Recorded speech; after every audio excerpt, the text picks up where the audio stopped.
Welcome to the Home Like Stories channel. Don't forget to subscribe. It will be interesting. And we begin. It began as a simple plan, a long weekend out in the woods with my two closest friends, Ben and Josh. We've been planning the trip for weeks, scouting out potential campsites, and preparing for what we thought would be a relaxing break from the monotony of our daily lives.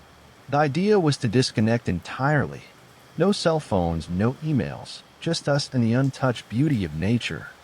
Little did we know, we were about to walk into something far beyond our understanding, a nightmare that still keeps me awake some nights. We settled on a location deep in the Appalachian Mountains. It wasn't a designated campsite, but a spot Ben had heard about from a coworker, a hidden gem off the beaten path.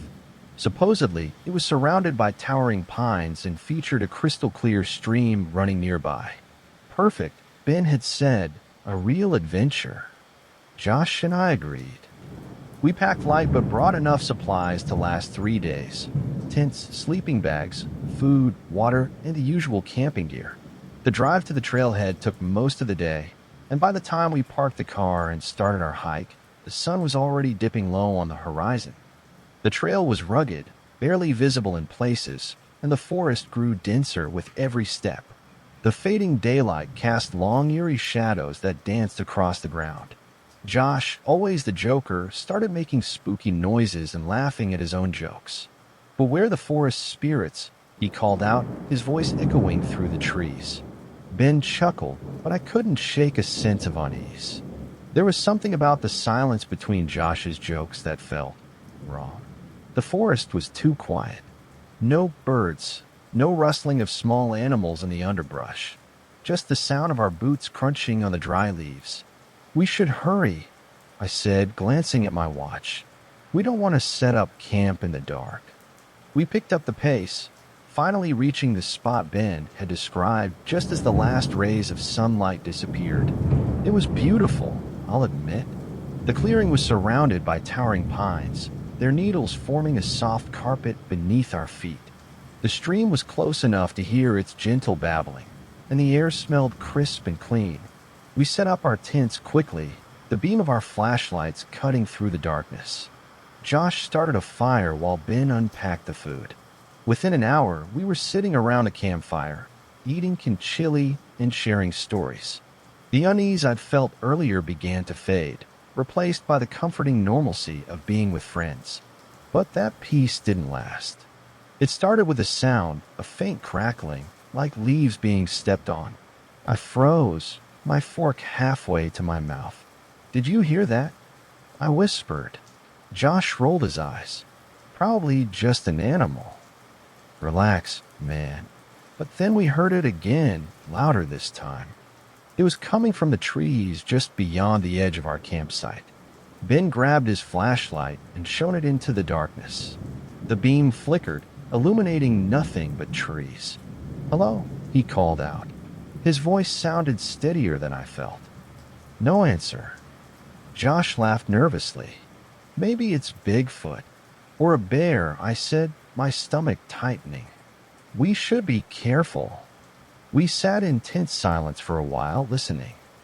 The sound didn't come back, and eventually we convinced ourselves it was nothing. Still, I couldn't shake the feeling that we were being watched. That night, I slept fitfully.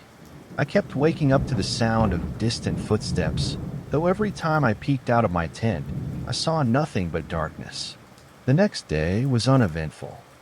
We hiked, fished in the stream, and even managed to laugh about the noises from the night before.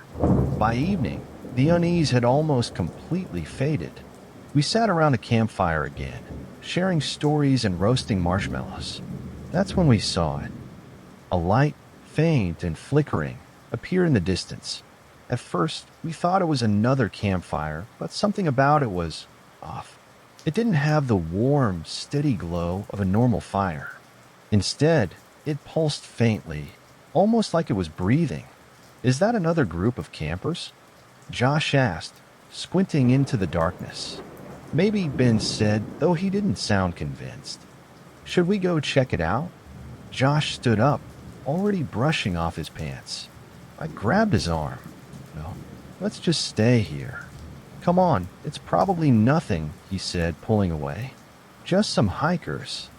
Ben and I exchanged a glance but followed Josh anyway. The light wasn't far, maybe a 10-minute walk from our campsite. As we got closer, the air grew colder, unnaturally so. My breath fogged in front of me, and I could see the same happening to Ben and Josh. When we finally reached the source of the light, we froze. There was no campfire. No hikers. Just a ring of stones, blackened as if by fire, and an old, rusted lantern sitting in the center, its glass cracked. The light we'd seen was gone. "This is weird," Ben muttered, his voice barely above a whisper. Josh stepped forward, picking up the lantern. "It's just an old light. Nothing to..." Before he could finish, the lantern flickered to life. We all jumped back, startled. The light inside wasn't normal. It was pale and cold, casting strange, shifting shadows. Josh dropped the lantern, and the light went out. "Let's get out of here," I said, my voice shaking. We hurried back to our campsite, not speaking. The forest felt different now, oppressive, like it was closing in around us. That night, none of us slept. We stayed huddled around the fire, jumping at every sound. The footsteps came back, louder this time, circling our camp. At one point, Ben swore he saw a figure standing just beyond the trees, but when we shone our flashlights, there was nothing there. By morning, we decided to leave, but the forest had other plans. The trail we'd come in on was gone.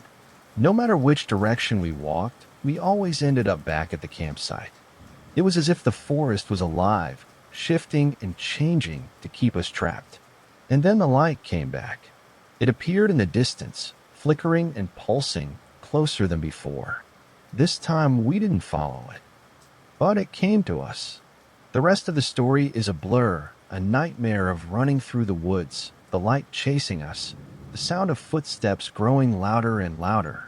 At some point, we must have blacked out, because the next thing I remember is waking up in the car, parked at the trailhead. None of us spoke on the drive home. We never spoke about it again. But sometimes, late at night, I think I hear footsteps outside my window. And when I look outside, I swear I see a faint, flickering light in the distance. Thanks for watching and listening. Don't forget to subscribe.